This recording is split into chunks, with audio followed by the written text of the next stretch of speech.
Good afternoon, ladies and gentlemen, and welcome to this afternoon's webinar on developing integrated low-carbon strategies. The webinar is brought to you by the Interreg Europe Policy Learning Platform, and I am Katharina Krell. I will be your moderator of the afternoon. I am a thematic expert in low-carbon economy with the Policy Learning Platform, and I'm here with my colleagues, Simon Hunkin, who's my fellow thematic expert, and Lotte van Meyl, who's our web expert. So we're bringing the webinar to you this afternoon. Simon will man the chat, and Lotte will solve any technical issues that you might have in the background and make sure everything works smoothly. Okay, so you are over 120 who have registered, and while the rest of you are joining, I hope soon and in full numbers, I will run you through the practicalities. We are on GoToWebinar.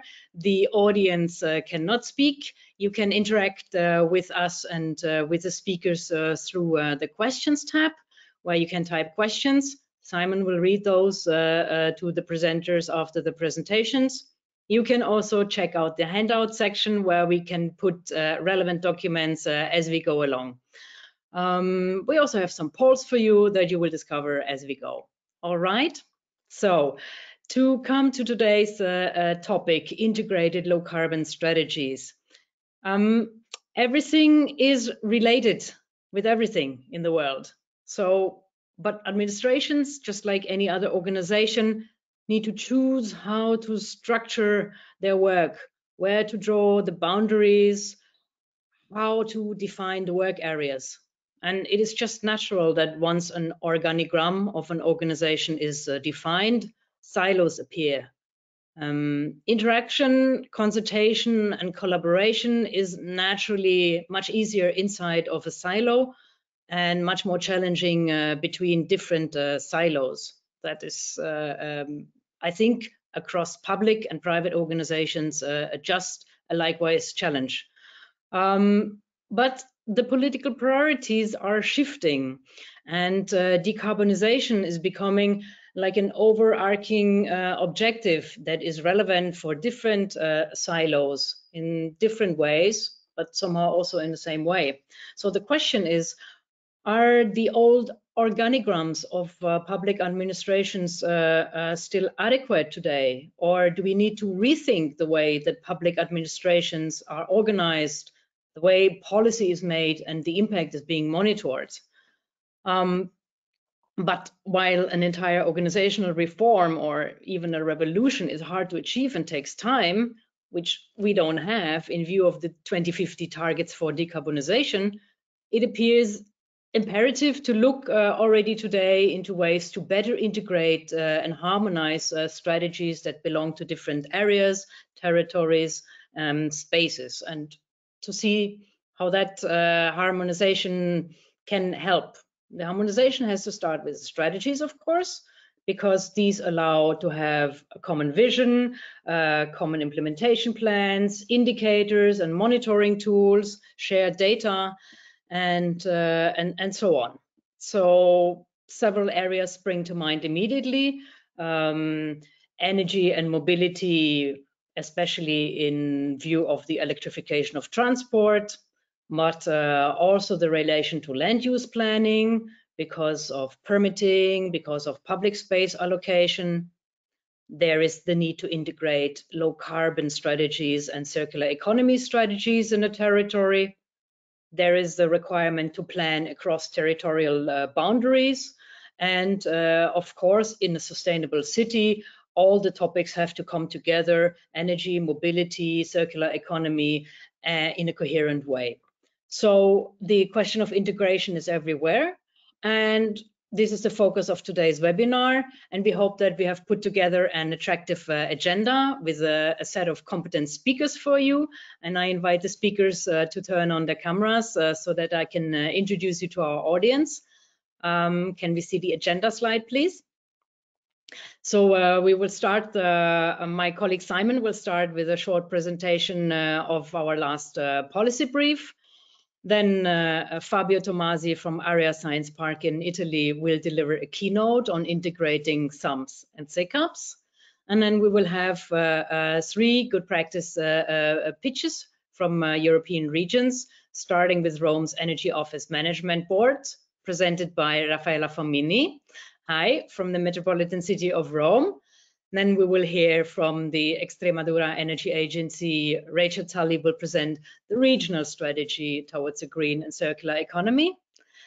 And then we will have a contribution from Croatia, from the Northwest Regional Energy Agency, with Miljenko Sedlar presenting a Green Spatial Plan for the city of Karlovac. So you see different cases of integration.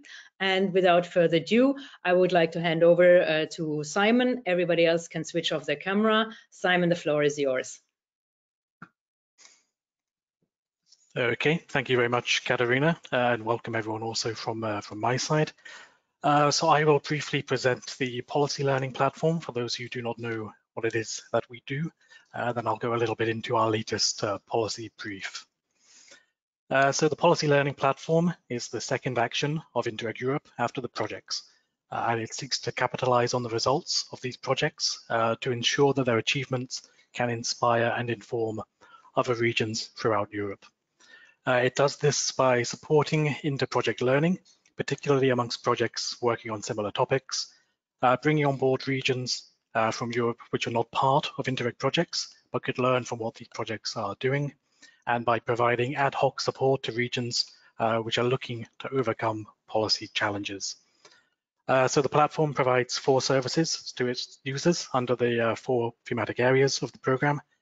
So these are research and innovation, SME competitiveness, low carbon economy, and environment and resource efficiency. And our 4 services are, well, a knowledge hub, providing project analysis, news, articles, and policy briefs, which provide in-depth information. On-demand expert support via an online help desk and calls for peer review and matchmakings, so highly tailored support and advice. Then also access to a community of practitioners. And finally, a good practice database with expert validated practices from all across Europe. So the latest addition to the Knowledge Hub is our policy brief on integrated low carbon strategies, which is drawing together lessons from 7 Interreg Europe projects. So not only decarb, LC districts and support, who we will hear from today, but also InnovaSump, Reform, Smart Edge and Smart MR. The brief makes the case for why integration is important, presents the European policy framework, outlines the strategies and action plans which regions and states are expected to develop within this framework, and finally presents good practices identified by the projects, as well as policy improvements achieved. And finally, this results in some key lessons and recommendations. So we can first consider, well, why integrate, why harmonize, why coordinate strategies?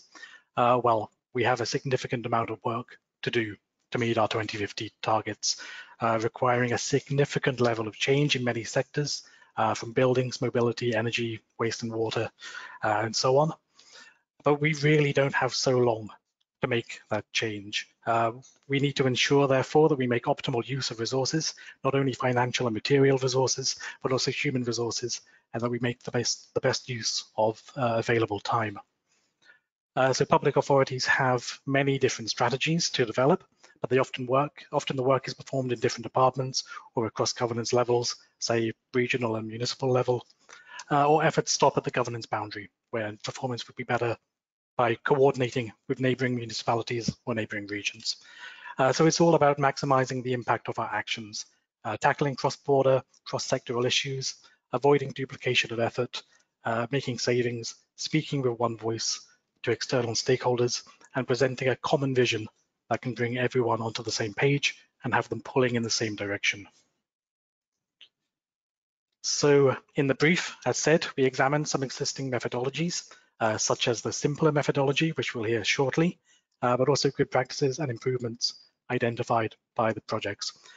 We came up with some guiding principles for harmonization of strategies. Firstly, developing strategies in a silo can be highly inefficient, leading to duplication of work, double collection of data, and so on. So we should avoid this where possible. Secondly, developing a high-level common view for the region, involving all regions, in all departments, all stakeholders, can bring everyone onto the same page with a clear idea and commitment of where the region is going. Ideally, a single individual and single department should have the lead in any integration process, and then we have to ask, who will this be? Do they have the right skills? Is a new department needed? It really depends on existing competencies within the region. Joint databases and key performance indicators can be a huge benefit, avoiding duplication of effort and helping everyone work towards the same goals. Stakeholder engagement is a major challenge, so we should consider ways to engage them jointly, minimizing their commitment, make it easy for them to take part. So rather than needing them to join 10 different working groups, or rather than communicating 10 different strategies, finding a way to simplify that. And finally, we need to learn from successful regions and methodologies. Again, you'll hear from some of the featured practices in the rest of this session, but I would recommend to download the policy brief, have a look through, have a look at the other good practices which are there. It should be available in the handout section in the control panel to the right, but you can also have a look at our good practice database to find additional inspiration. And yeah, you should make use of the available resources to learn from others. And if you need support, just remember that the policy learning platform is there to support you. You can come to us to ask for peer reviews, to ask for matchmakings, and we will give tailored recommendations, pulling together experts from all across Europe who have already integrated strategies to give you advice. So I believe Lotte will share the link for that in the chat in a moment, but you can also, of course, let us know in the chat if you're interested, and we can follow up after the webinar with some additional information. So that is it for me, and I'll pass back to Katarina for our first poll. Thank you, Simon. Great. Let's hear from the audience if you have any integrated strategies in your region or city already. So you have heard integrated strategies can be between different sectors, across territorial boundaries. So you just tick some of the answers and then we can see. I am curious about the result, how many integrated strategies there are in place already. Okay, it's a quick poll, so let's quickly close it and see where we're standing. 42 have already an integrated strategy and 20% not yet, but it is planned. And a third doesn't know. Okay, fair enough. Great. So let's learn about the first type of integration. I would like to hand over to Fabio Tomasi for the keynote on integrating SUMPs and SECAPs. The floor is yours, Fabio. Thank you, Katarina, for the introduction. So I'm Fabio Tomasi from AGENEX Park, and I have been the coordinator of the SIMPLA project, which has been funded by the Horizon 2020 program of the European Union. We had a quite large partnership from 6 European countries, including Italy, Austria, Spain, Bulgaria, Croatia, Romania. You can see in the slide the full list of partners. The objective of SIMPLA was promoting rationalization in energy and mobility planning. And we developed a strategy addressed to optimize and rationalize the production of energy and mobility plans, basically SECAPs and SUMPs.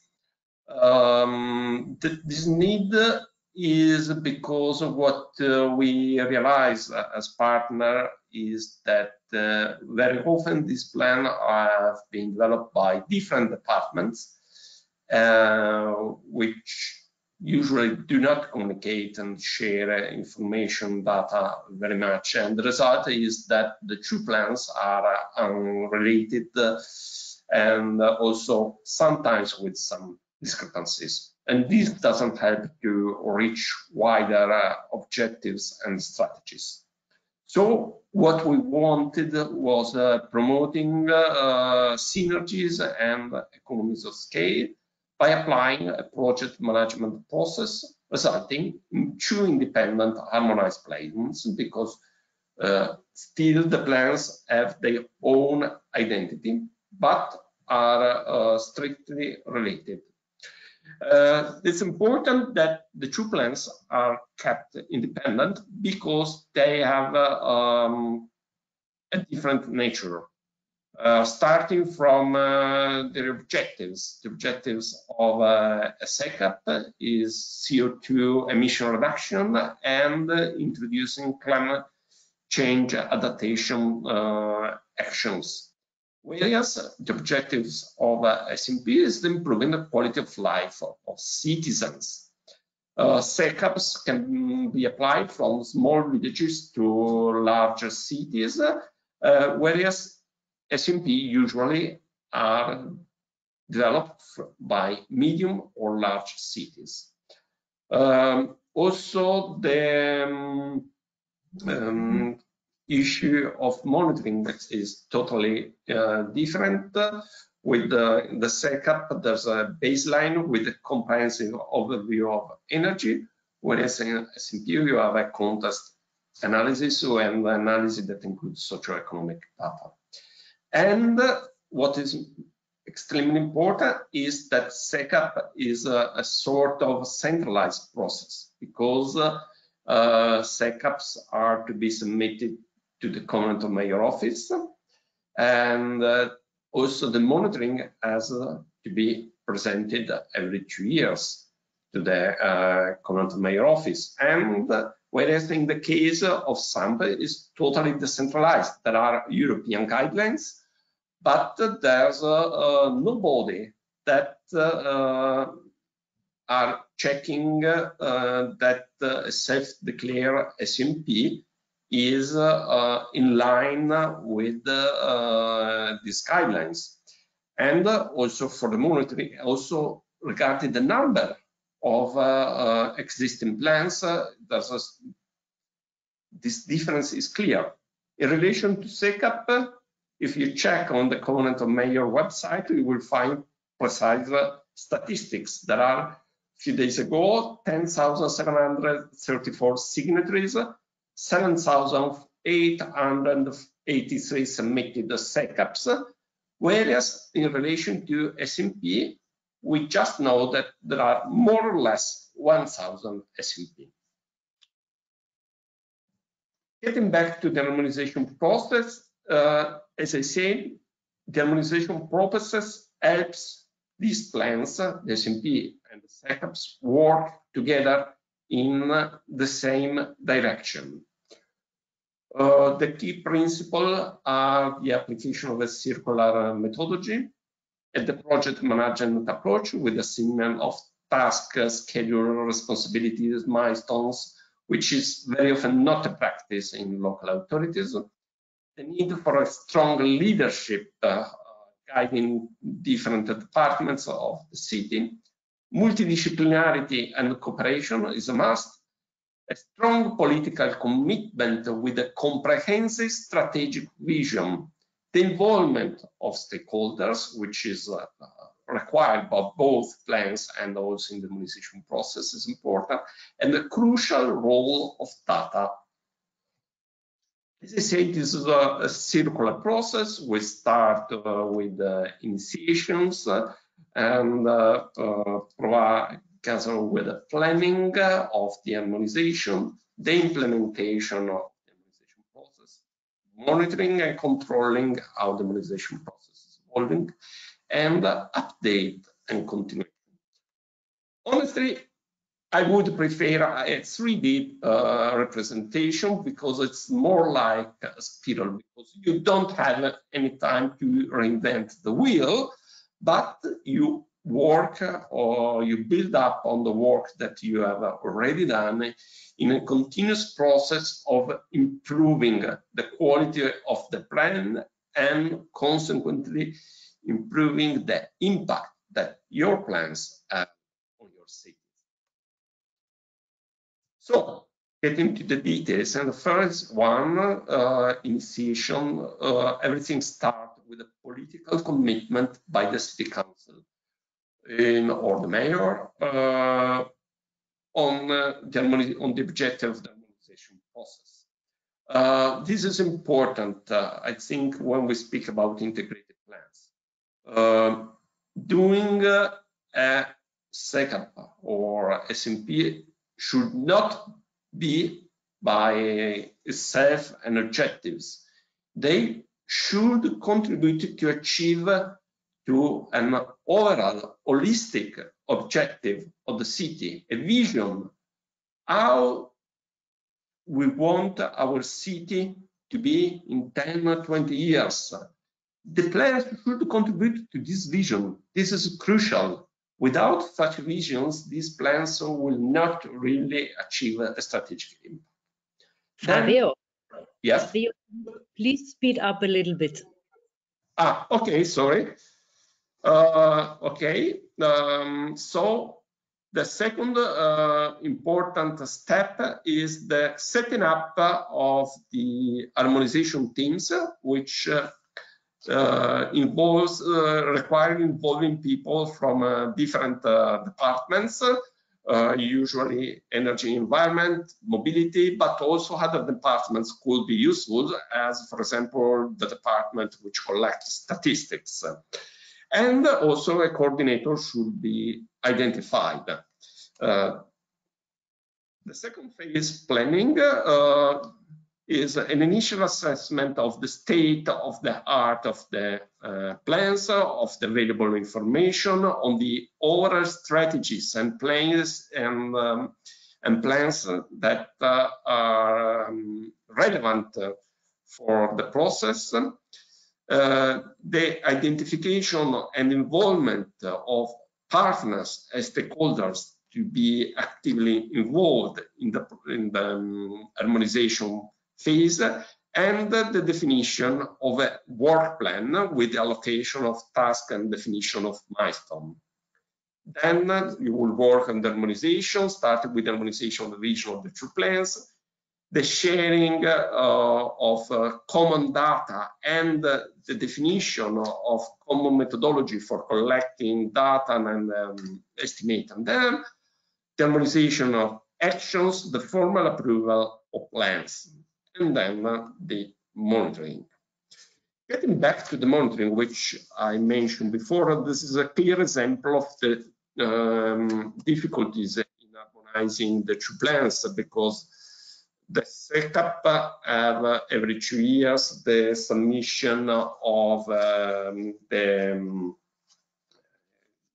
data, and every 4 years and revision of the monitoring emission inventory.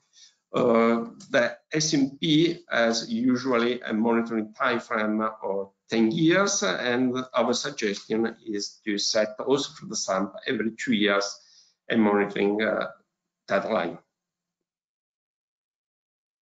So, on the basis of the monitoring phase, the harmonization process should be revised and the two plan updated. Climate change is an issue that usually has not been climate change adaptation. I mean, has not usually been considered by SMP, but is dramatically real in terms of flood, and for example also in terms of extreme heat wave. So possible actions could be alert systems for drivers and people in case of floods, and shading of bike lanes and parkings with trees and other vegetation. Which are the lessons learned during the implementation of the project? So we had the opportunity of testing these methodologies with cities from the 6 countries that I mentioned at the beginning, and the opportunity, of course, of collecting their feedback. The results were most in terms of quality of the plans, and the difficulties that they find was in kicking off and building up the team, because very often the departments were not used to work together, and sometimes there were difficulties because two city councillors were from different parties or managers who have not a good relationships. Then what should be considered is also that sometimes the SECAPs and SUMPs have different degree of maturity, and in case you have one of the two that is already developed, it makes sense to work to keep it as a starting point and work just on the other division, the other plans according to the other. That's naturally sure. The methodology is just a guidance. In any case, the key principle must be applied. Common vision, the harmonization team, joining different departments, a joint database leading to a joint monitoring and a continuous upgrade of the two plans. So finally, I remind you to our project website for available resources that include the guidelines, collection of harmonized plans and registration of webinars, interviews of cities that has applied the methodology, and other materials that I hope could be useful to you.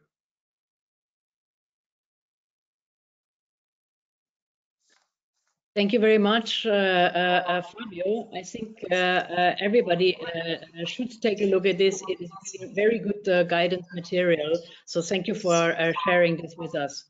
I don't see any question in the questions tab from our audience. Don't be shy to type your questions there. Maybe for the other speakers later on. So I retain the very difficult is the decision to start integrating, to start harmonizing. And once the decision is taken, then a lot of other challenges. And I retain data and common timeframes. So there's a lot of practical obstacles as well that have to be addressed.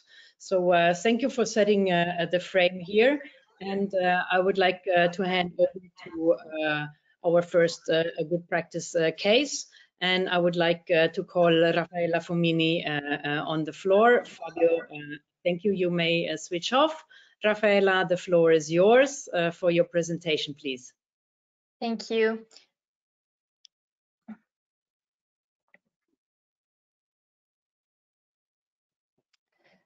Sorry, from the beginning. Good. Okay, can I start? Please. Yeah. So I'm Raffaella Fomini from the Metropolitan City of Rome, and I will explain you our experience during one project funded by Interreg Europe. The project is supporting local authorities in low carbon strategies. And during this project, the Metropolitan City of Rome decided within the action plan of the project to create an energy office managing board.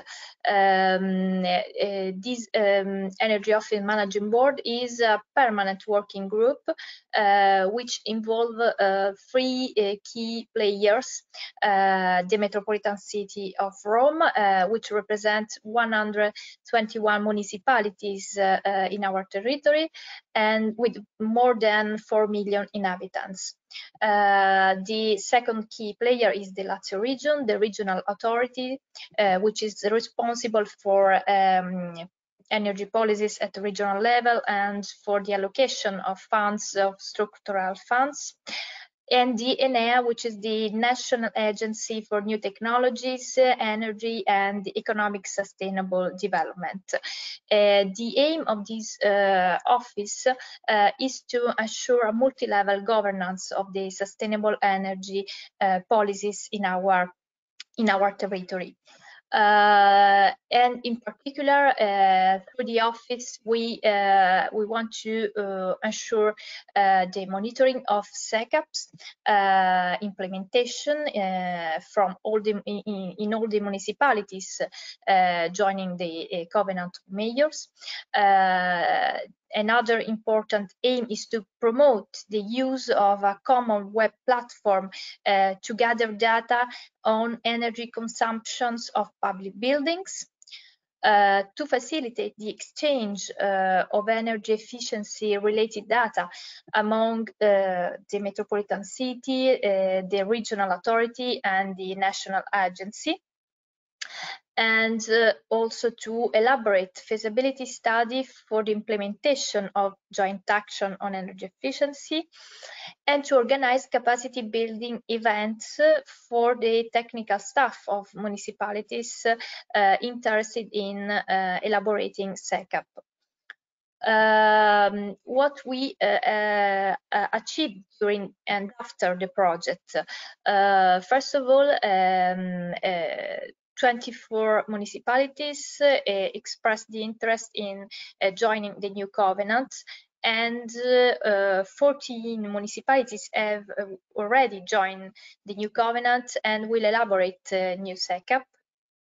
We have also obtained funds from the National Ministry for Infrastructure and Transport to support at least 20 municipalities in the elaboration of their SECAP.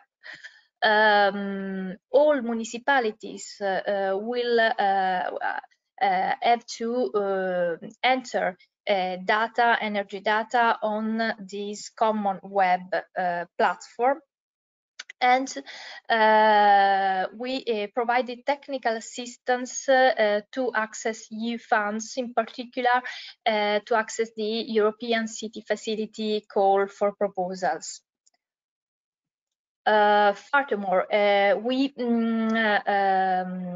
for the collaboration with the other key player of the office, we have a better exchange of data. In particular, Enea provided the Metropolitan City of Rome with all data related to energy efficiency intervention implemented by covenant signatories who benefited from tax deduction.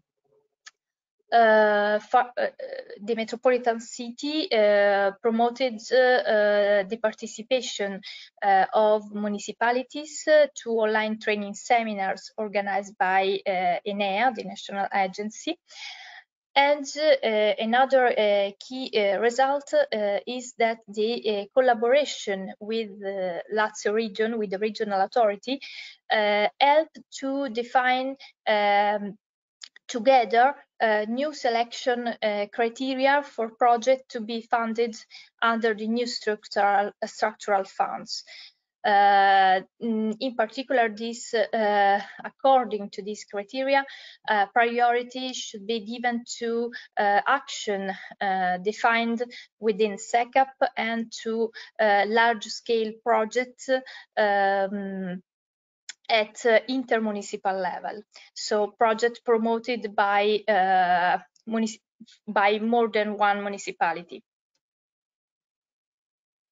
To share data, we promote the use of a web platform which has been created during another project funded by the Interreg Med program, which is the Energy project.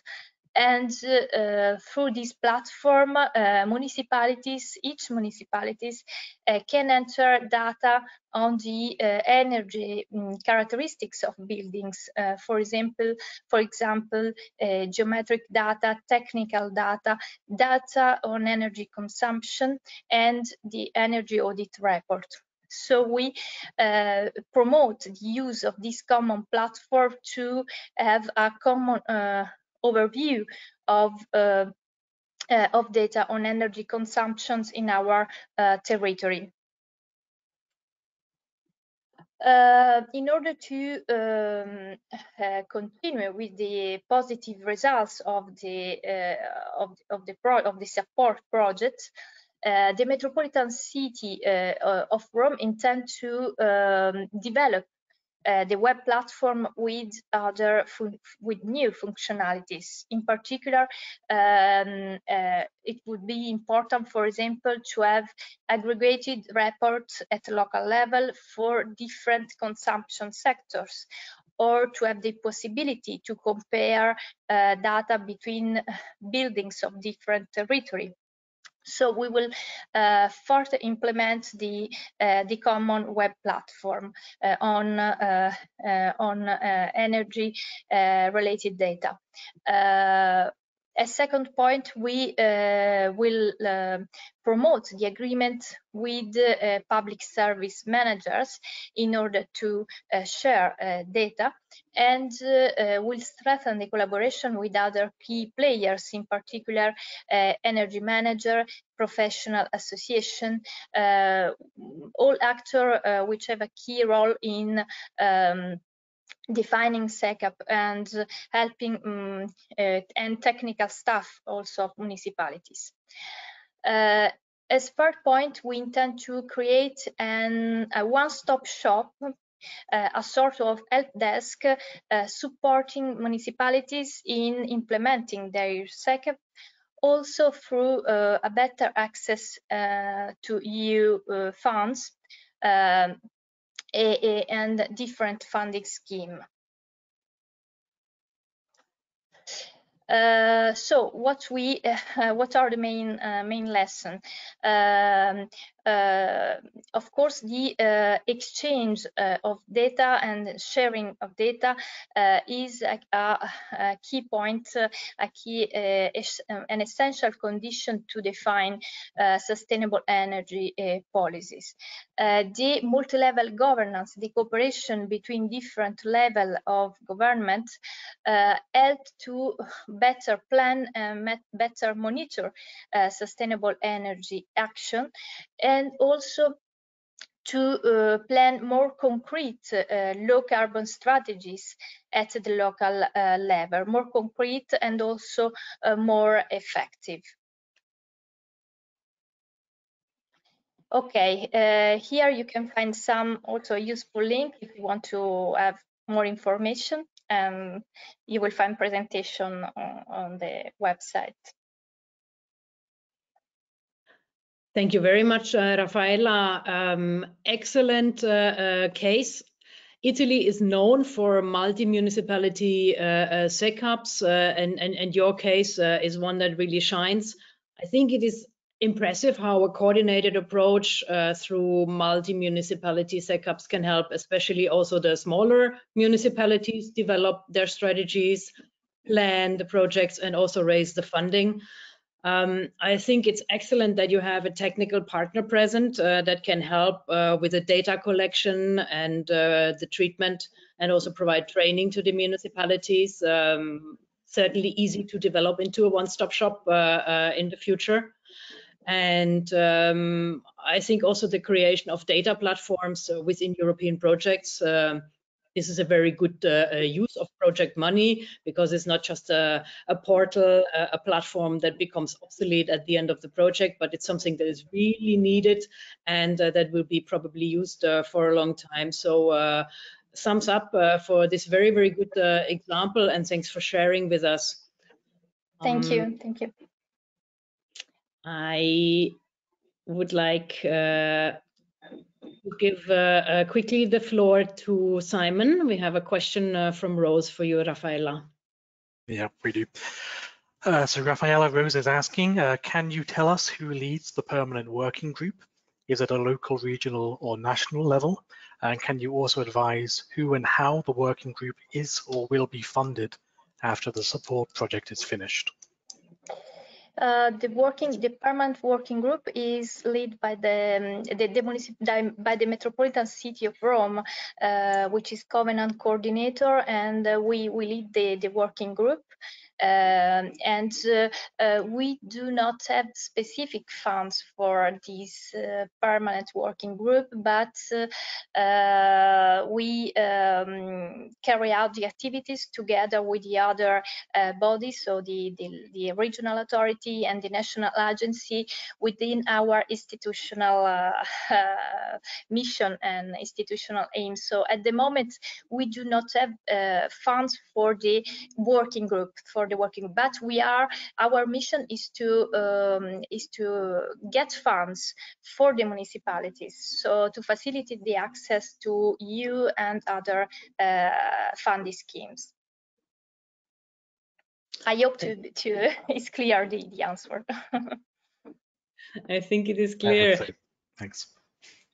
Thank you, Raffaella. And I would like to hand over the floor to the next speaker, because another country that is making very good use of European money is Spain. So let's hear from Extremadura and Rachel about the regional strategy towards a green and circular economy. The floor is yours.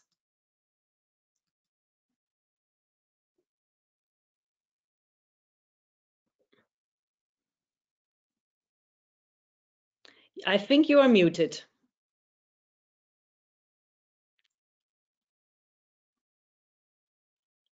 I can't hear you.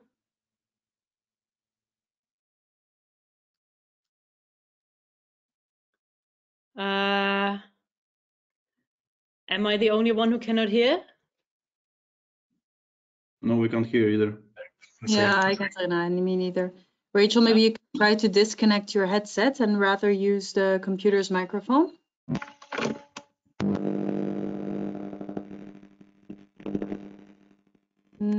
We hear something. Can you hear me now? Yeah, Yes. now we can hear you. Okay, sorry for that. So yeah, I'm here to present a regional strategy that's being developed in Extremadura to achieve a green and circular region by 2030. This strategy has been identified as a good practice through the CARB project, which is a project that supports clean energy transition in coal-intensive EU regions. We are not specifically a coal-intensive region, but we do have a role in the project kind of to show how the carbonization of the system can be done. But we still have a lot to do, of course. So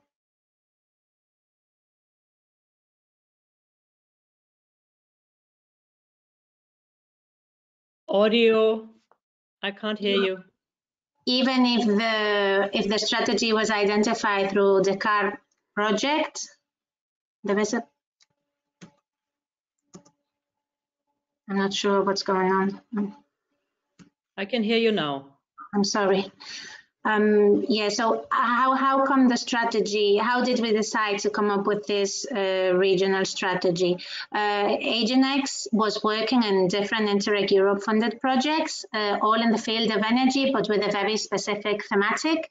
And there was a common issue in the three of them that was the same managing authority. So we were working with the regional government in Extremadura to promote self-consumption in buildings. We were engaging them again to develop a sustainable mobility strategy and promotion of electric vehicles, and we were also seeking for energy poverty mitigation measures. So we decided that as we were doing this in the field of energy, there were other different public entities working in different sectors as well, and why not integrate all of these different initiatives in one same strategy. So the strategy was defined in 2018. And it defines a roadmap to the transition to a low carbon economy with the final goal of creating a greener region.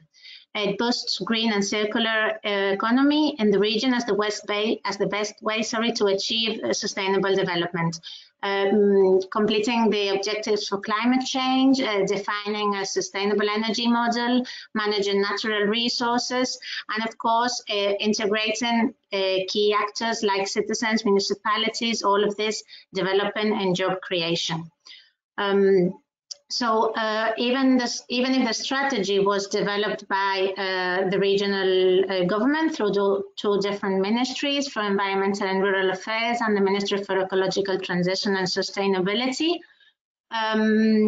there were other actors involved from the public sector, private sector, academia, citizenship, and the governments of this strategy remains in the middle of these. It's divided in 7 different thematic objectives.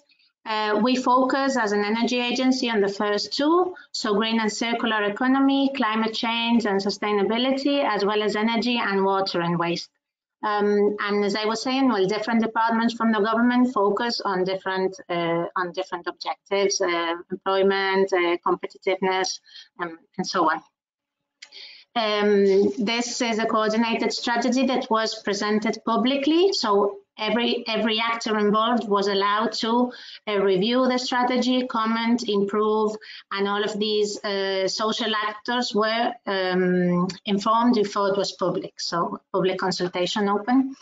And there have been different investment achievements already since it began.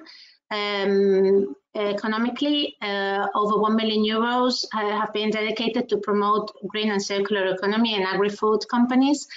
There has been a lot of investment in water and waste treatment because there was a problem identified related to the water treatments in the region, as well a budget of over 4.5 million euros dedicated to mitigating energy poverty. And a lot for grants on energy efficiency and renewable energy sources, especially in biogas and the promotion of biomass in the region and photovoltaics, as well as support on different cooperation projects, new policy developments and planning, improved management. So until now, quite big achievements have been made.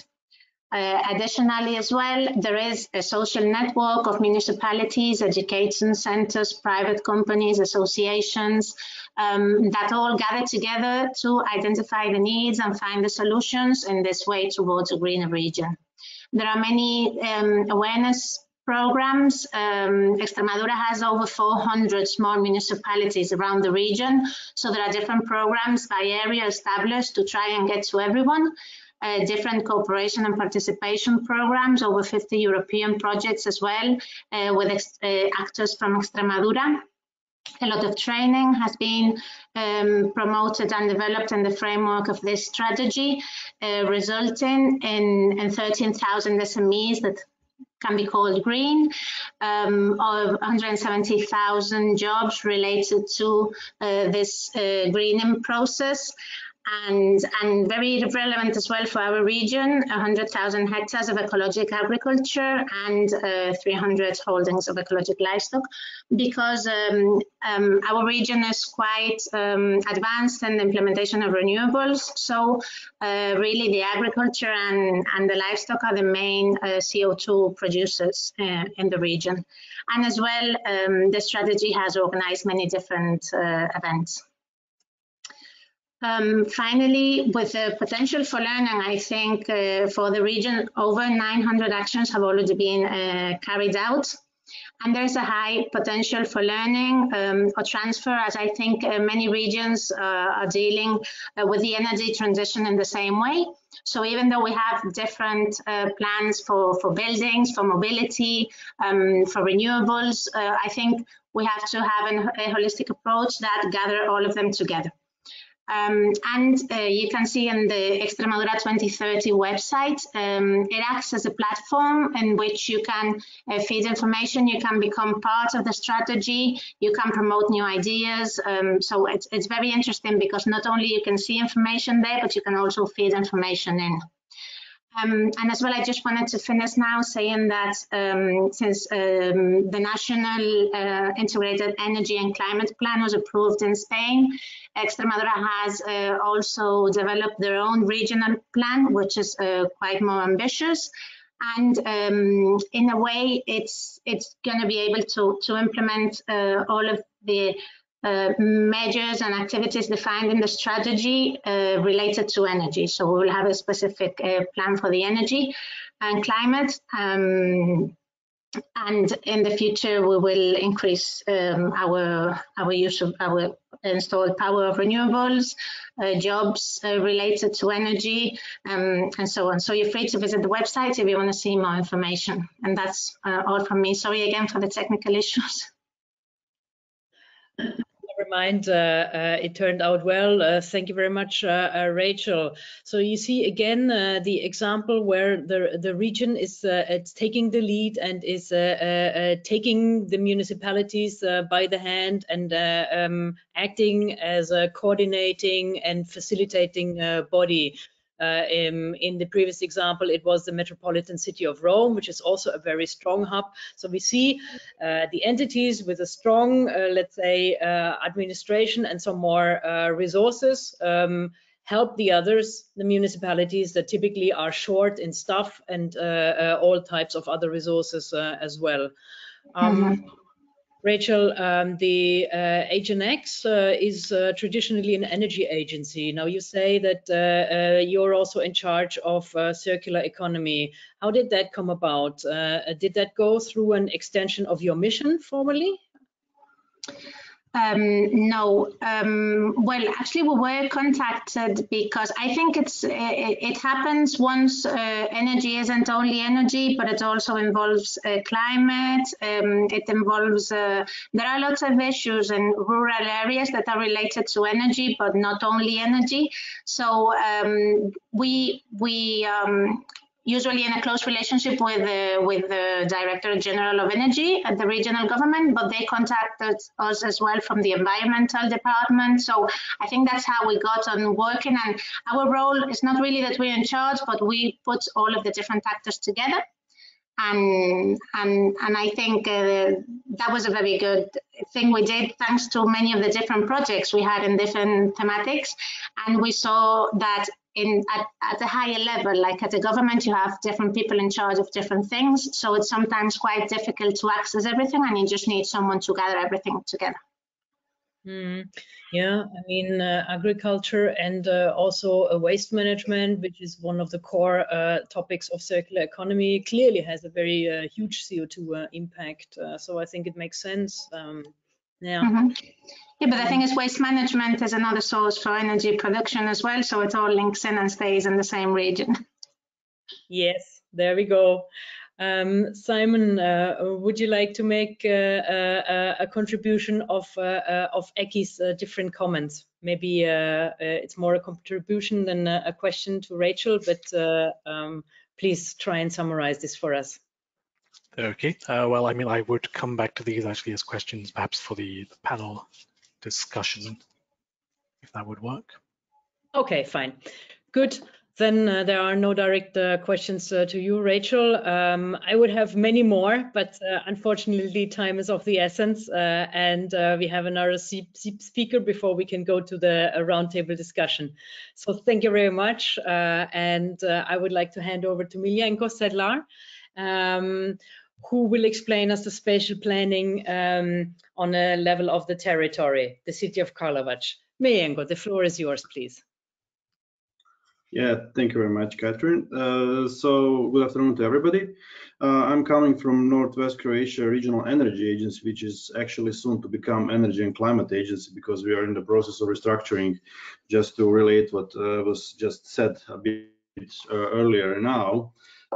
We do also have a history of developing different strategic documents like SUMPs and SECAPs, but in this concrete case, we have, due to the fact and due to the knowledge that we have gained through different projects and development of different documents, that came to us that we always kind of hit the wall when we need to implement the actions that we have developed for these SECAPs and SEPs and other strategic documents, and that obstacles are usually found in the city's spatial and urban development plans. So we have within the LC district projects, but also through our other projects and our other activities run through the agency, we have decided actually to work with the city of Karlovac to develop a green spatial plan. Just a word or two about the city itself. It's one of the oldest cities in the central Croatia. It is, you can see here on the picture, it has this specific shape, and that's how its logo is basically rounded. This historical old part of the city is very interesting of a shape. It is also a city which is fairly green already, and through the history it has been so, and it lies on 4 rivers. And you know, with talking with mayor and with the city staff, they wanted not only to perceive and to nurture the heritage of being a green city and being a blue city, because they are on 4 rivers. They wanted to go a step further and to basically develop a green spatial plan. So as they see it and we see it together with them, this is basically a development vision of the city that basically finds its core in the spatial plan.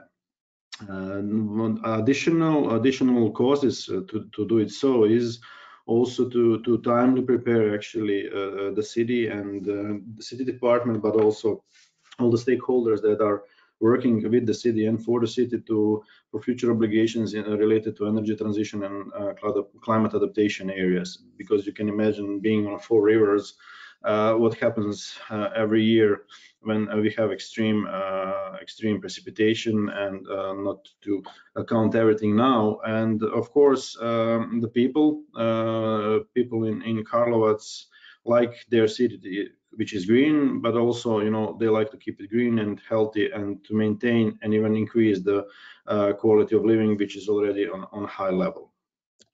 So in our process, we have, of course, tried, and we had to intervene and analyze and develop special actions and activities that are related to the areas that you can see now on the slide. In the core is, of course, the energy and green infrastructure part, but also, you know, the most intensive sectors in terms of energy consumption and the CO2 emissions is the transport, of course, and the other infrastructure, because city of Karlovac has a long industry heritage, which is now basically undermined because the industry is in the process of translation towards a more smarter industry and industry which is not so energy and CO2 intensive. Cultural heritage is a big thing for the city, because obviously there is a lot of cultural heritage there, and that needed to be addressed separately and specifically, and of course with the care.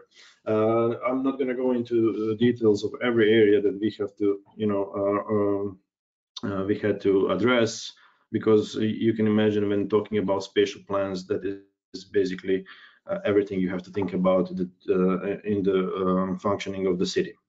So the steps basically behind what we have done, city of Karlovac has a SECAP, had a SEAP before, of course, and you know, when just analyzing what has been done in the past years as actions or projects coming out of SECAP, we have identified and come to a conclusion that it is not on a satisfactory level. And just seeing why, we have seen a lot of obstacles in the spatial plan, and we wanted to overcome it. So what we have done as a first thing is that we have developed guidelines on how to integrate basically sustainable energy planning and climate change adaptation into the general urbanistic plan. This is the terminology we are using in Croatia. And I'm going to say a bit more about this first step a bit later. And the second step is actually on how to integrate measures, because we were also developing measures, how to integrate them into the plan itself. And then the third and the final basically thing is to how to formally get an approval of this urbanistic plan, because in Croatia it has to be approved by the city council, and it has to undergo a consultation process that is often quite extensive and includes a huge variety of stakeholders. And this is also going to be one of the key messages I'm going to share with you, because what we have learned is that including stakeholders timely is really important thing, because the city is not developing spatial plans or SECAPs for its own purpose. It's basically developing it to be there for the citizen, industry, academia, and everybody who is involved. Okay. So I said I'm going to be talking a bit more about developing of the guidelines itself. So what has taken a lot of time for us is actually this first step, which is the spatial energy demand analysis. The city is not that big, but the collection of data and non-existence of data for every area that exists, and of course in every sector, asked for a lot of time and a lot of efforts from us, and also the spatial dimension was quite critical, and it had to be done properly. So this was the first stage. The second stage was actually how to develop, and we were developing the energy and climate concept. So this is a bit of a general part of the process in the document itself, that is basically reflecting the vision of the mayor and the city assembly on how the city wants to develop in this area. And the third part is actually how these measures are to be integrated into general urbanistic plan. This was quite an extensive process, because there are traditionally here you have a situation that there are a lot of silos in the departments, in the cities, which do not properly communicate always, and the exchange of information and basically the awareness of how they should be integrating things together is not on the high level yet. This is only within the city, and then if you account that it also had to be discussed among the stakeholders like industry, like academia, citizens, but also the communal services and the other stakeholders, it really was a challenging process. So regarding a bit the methodology, so we have in Croatia, you have several levels of spatial planning. You have, what we were working on was actually the general urbanistic plan of the city of Karlovac, but the thing is that it has to be aligned with what is called county level spatial plan. So we have 21 counties in Croatia. Karlovac is within one of those counties. So basically you have to align it with the plan which is of a higher order. The issue is that actually what we were doing was a pioneering approach in the city. So we had to first align it and with the county level spatial plan. So we were kind of also developing guidances for this county level spatial plan.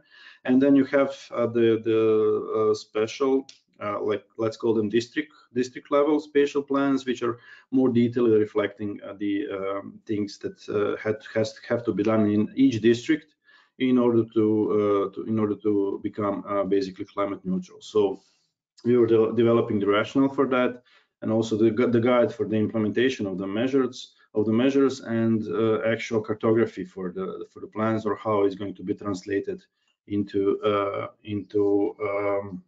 the actual actions.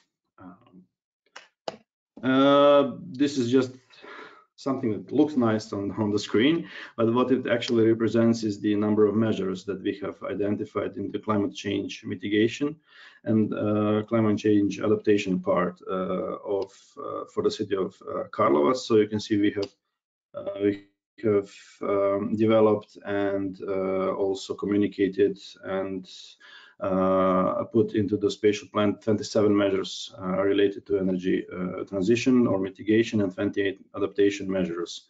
It's quite a substantial number of adaptation measures. As I already said, this is a city that lies on 4 rivers, and it has a huge issue with flooding, and then of course with the related health risks, and not to go into many details now. This is basically the logo of the city, and what we basically try to reflect in the plan as well, and in our work, is that of course the green city and the blue city, because of the greenery and blue infrastructure that exists in the city, but also reflect the energy and climate integration and the connection to the urban development, because the city is spreading and is growing. Sustainable mobility is also something that we were addressing, as well as the sustainable energy systems. And of course, we have done quite a lot of consultation with people, with general public and the NGOs as well, on how they see the city and what they would like to include in the future development of their city, because it was done on the lower level, on the district levels. This is just a visualization of how it looks in one smaller part, smaller scale. So this is one sport and recreational zone, which is on one of the rivers. This is how it's now, how it looks now, how it should be developed. This is a new settlement that is going to be developed there, and you know, things that we have put inside is that absolutely no natural gas will be used.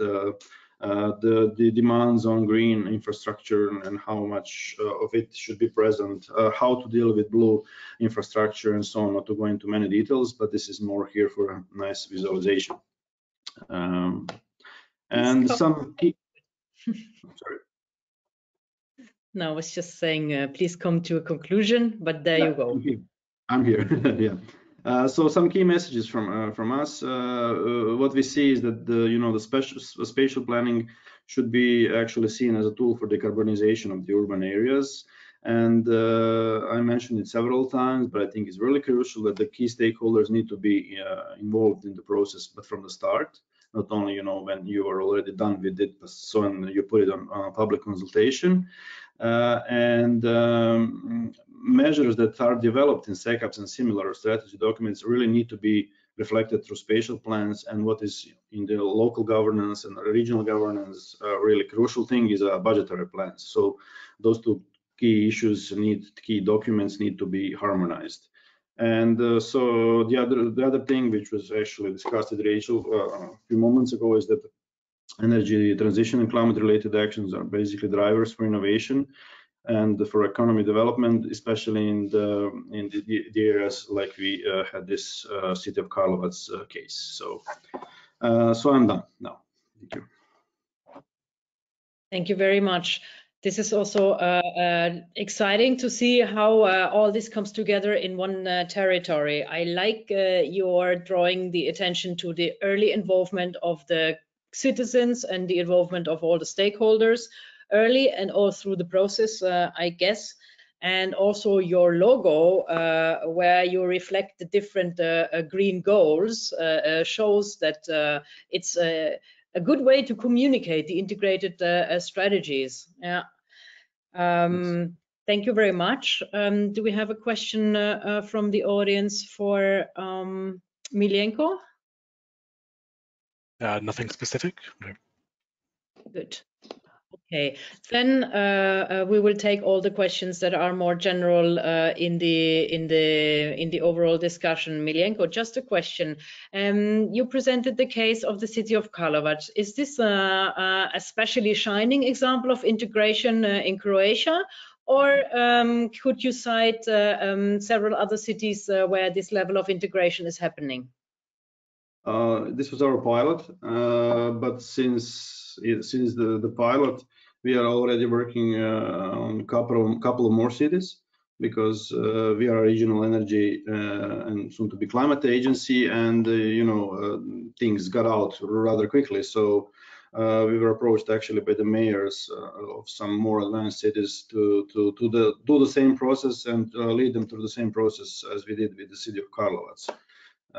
So I think is also a key thing for them due to the actually due to the programming of the new SFU usage in Croatia as well, because we are developing measures and actions that could be used as ex ante conditionalities for the OP, for the future OP in Croatia as well. So they sniffed it, and they are actually trying us to help them on this issue as well.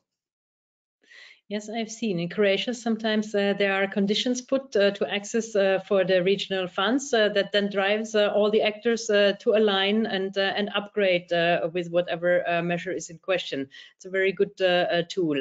Thank you very much, Miljenko. Before I call the panel to show their cameras, I have a little poll for the audience, and we would like to hear from you. What advantages do you think does a strategy harmonization have? So for the common goal of decarbonization, and you can tick multiple answers. Do you think harmonization of strategies for decarbonization helps to achieve a better impact through more coherent planning? Do you think it's easier to communicate to the outside? Do you think it eases monitoring through shared data and indicators? Do you think it will create more critical mass through more aligned measures? And or do you think the advantage is that new financing opportunities open up through a larger and maybe joint projects? So I'll give you a few moments. In the meantime, my speakers can already turn on their cameras. We will open a panel discussion at the end of this poll. Let's see the results. Okay, it was multiple replies possible. So almost everybody believes there is a better impact through more coherent planning, which is the utmost objective of a strategy to have impact. Easier monitoring through shared data and indicators, 2/3. 50% believe more critical mass, 40% new financing opportunities, and only 20% think it's easier to communicate to the outside. Okay, but overall, I think a lot of benefits. Thank you very much. And let's turn to our roundtable discussions. So all our panel is here, and I'd like to kick off with a question, and each of you can take the floor. And I would like to know, there are hypes that go away, and there are mega trends that are here to stay. So in the terms of governance, mega trends are certainly that citizens demand more transparent decision making, and citizen involvement, I think, is another mega trend. What do you think? Is the integration of measures one other mega trend, or is it something that administrations can sit out and that will go away at some point? And if you think yes, that it's a mega trend, what's your recommendation to the community, to the municipalities? Whoever wants to go first, take the floor. May I? Sure. Yeah. So I think this is a very relevant question, and I think that the integration is a requirement. If we want to achieve the 2050 climate change target, we need that cities, region work in a comprehensive way to achieve this target, involving all departments that need that there's an overall vision of the city, of the region to reach these targets, involving all departments. You cannot have a SECAP, a SMP, a Green Plan, and then there's the Economic Development Department that is providing funding to carbon-intensive activities. Or you are making tenders that are not green and not in line with these objectives. So integrating plans, activities, and policies is really must. Otherwise, we will not reach the target. So this is my personal point of view.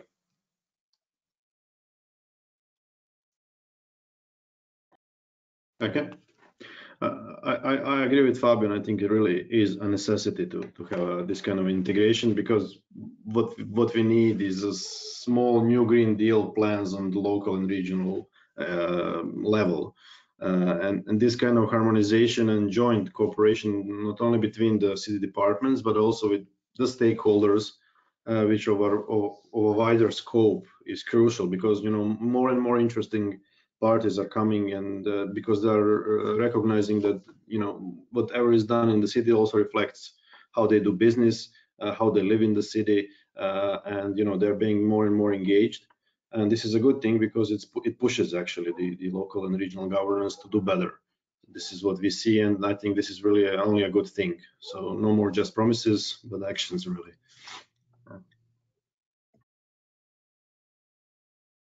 Me too. I thought, yeah. Sorry. Go ahead. Okay, Rachel first, then Raffaella. Okay. Yeah, okay, so I was just going to add that as well as it's that important of involving different levels of management, it's also important to involve the citizens, especially when dealing with energy, because in the Green Deal we can see citizens are going to have a key role in the new energy system. So, yeah. Yeah, I totally agree with the others. So it's essential to co-plan. So to co-plan involving the different sector of the administration and the different level of government. So co-planning is essential, a key requirement. So it's a discipline that every administration has to learn how to master. So I would like to hear from you. What was the biggest challenge in the different in your different cases of harmonization? What was the most difficult thing, and how did you overcome it? Maybe we take the same order as now. Okay, thank you. We had to face mostly small issues, especially related to team building. So it was hard to make different departments that used to work in an almost independent way work together.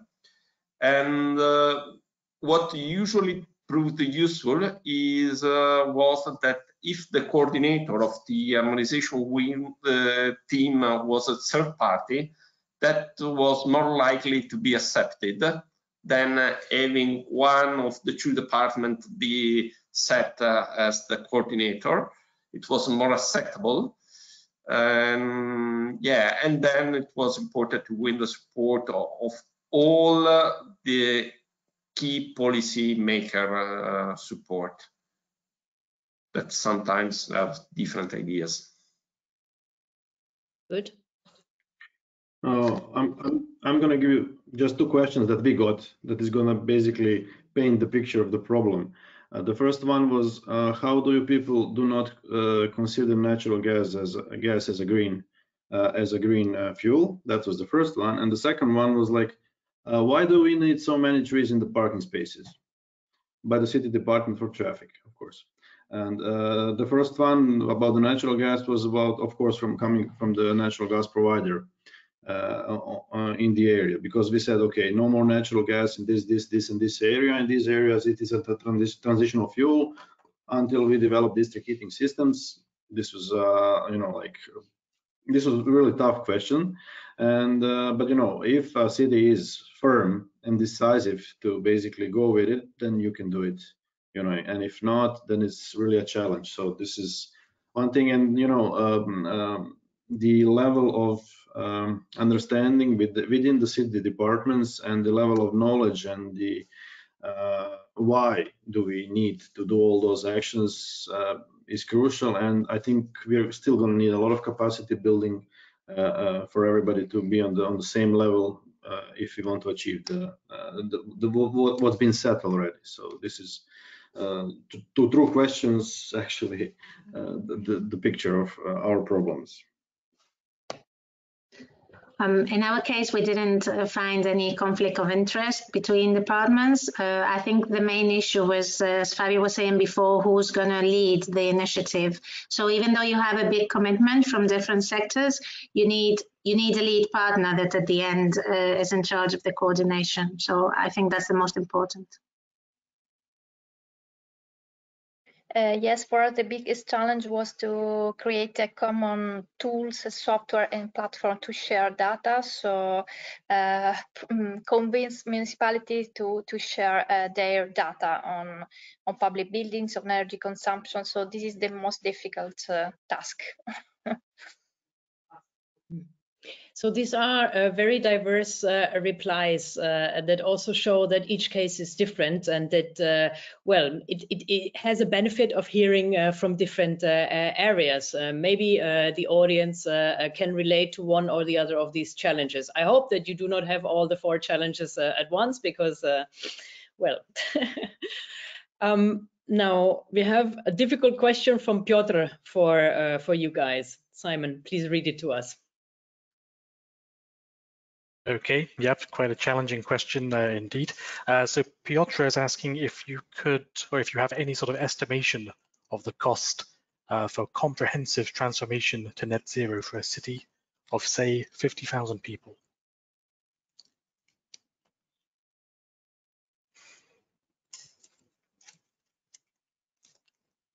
I think someone has to say something.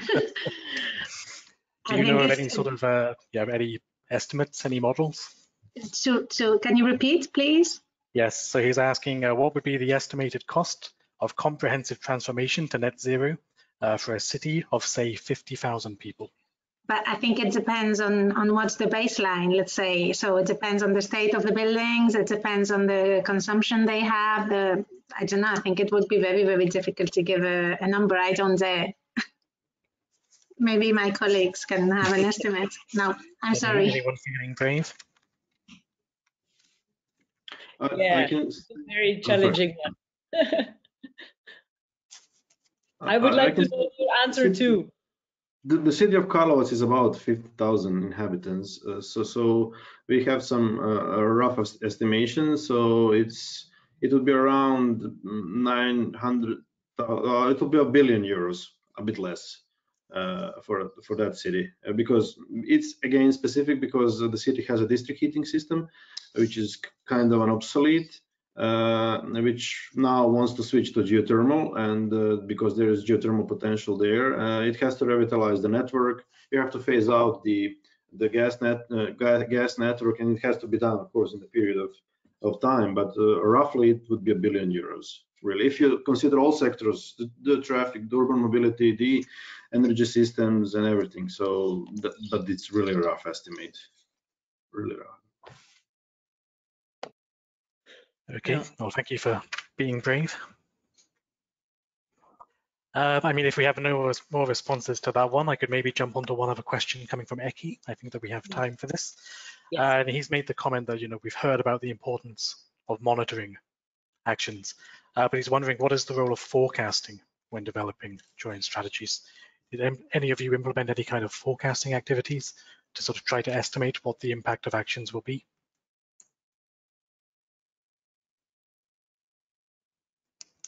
In our case, we don't forecast as such, but we do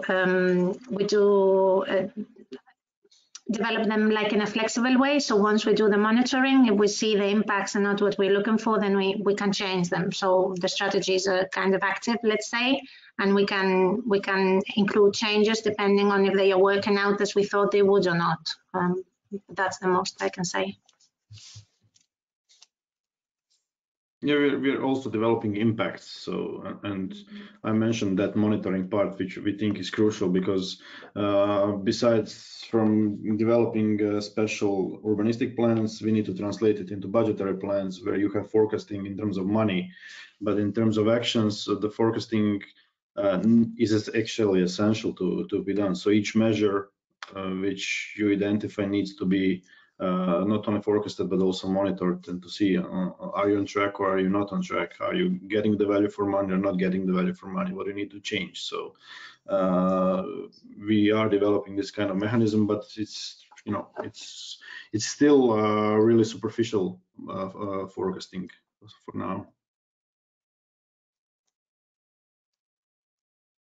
Yeah, it is important also this process of context update on the basis of what Miljenko told, that you have to see which actions are achieving the greatest impact also in terms of cost effectiveness, and constantly updating the plan, the circle process. Yeah. I think it requires a very good project management skills and constant attention. I think forecasting maybe is a bit ambitious, but learning from experience of what works in a territory then makes more precise objective setting and target setting and time planning possible. Okay. So I would like to ask the speakers a last round of takeaways from this webinar, because we are reaching the end of our show. And so the question is, imagine a region or a city that has not yet engaged or is at the early stages of integration and harmonization of strategies. What is your advice to these administrations for the future low carbon strategies and policies? And maybe at the same time say which financial instrument or European program you find most suitable to start doing something in this area. So this time, let's start with the ladies. Raffaella, you were last, now you start. Okay, thank you. So main advice is to integrate plans, in particular the SECAP with also with the public works plans. So the plan for public works in municipalities, because main measures are often integrated in the public works plan. And also, of course, to think how to share data. So to think to the tools and platform to share and gather data on energy consumption. And for the funding schemes, there are several funding schemes. The energy city facility may be a good starting point, because they finance the feasibility study for investment plan in the energy sector, energy efficiency. So this could be a good starting point. And where do you get funding for the integration of, let's say, SECAPs with different municipalities? Also, but there are several instruments. For example, also the LIFE program could be a good funding scheme. The LIFE program on transition, on energy transition. So Horizon also, yeah. Thank you, Raffaella. Rachel. Nothing. Yeah, so I would say that one of the first steps first is to identify the plans that you want to integrate and the different actors you need to integrate them, and then see the benefits and the highs and the lows of each one, and see which is the best way that they can work out to achieve your objectives. And regarding the funding, just so not to repeat what Raffaella just said, maybe other Interreg projects as well, because we're speaking about management and policies and a better governance. So I think they could maybe fit as well in different Interreg programs. Sorry. That is good to mention, because I'm happy to confirm that the new Interreg Europe program will have new priorities that were not so much tackled here. So specifically also governance and citizen involvement are focus areas under one big heading, which is capacity building. So this also feeds into what Miljenko said, and that the capacity has to be built and that this is still lacking. So Miljenko, what's your takeaway for the administrations? This is something that we already mentioned to one of our municipalities, was actually that, just create it as a one development plan.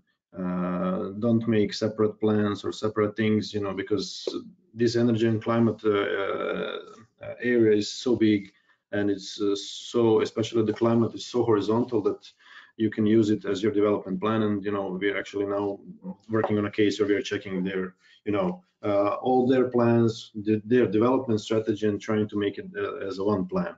And regarding the usage of possible funding, I would say also interact transnational. We have different cross-border interacts. Danube depends on where you are, but we're using different Mediterranean, Danube, and so. But also the LIFE program in the part of the governance as well, which is now active, and in the part also of the energy transition.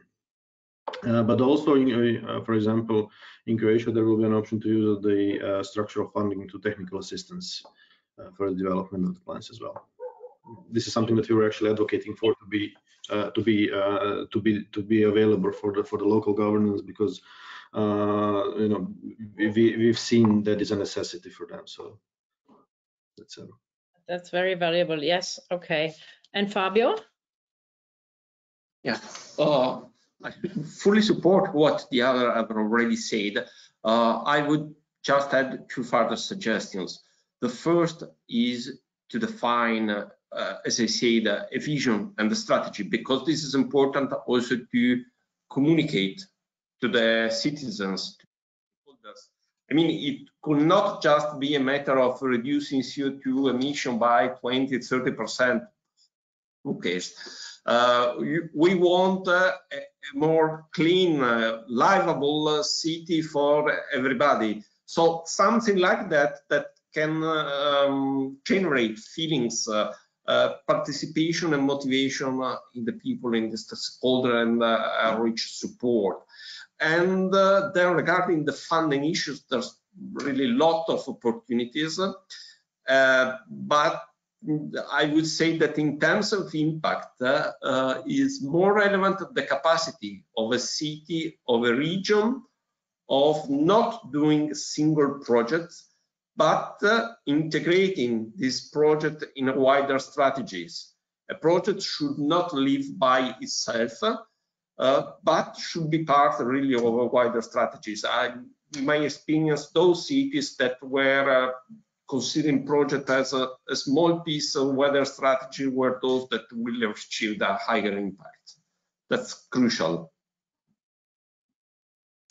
All very valuable contributions. Thank you very much to the four speakers. Thank you to Simon as well. Thanks for your time, your dedication, your preparation, and your professional delivery, and for sharing all your exciting experiences and cases with our audience. I would like to ask the audience to take the survey upon exiting the webinar. Please, it's important for us. And I would also like to announce our upcoming activities. We are working on a trilogy on e-mobility in end of November, December, which will be advertised to you very soon.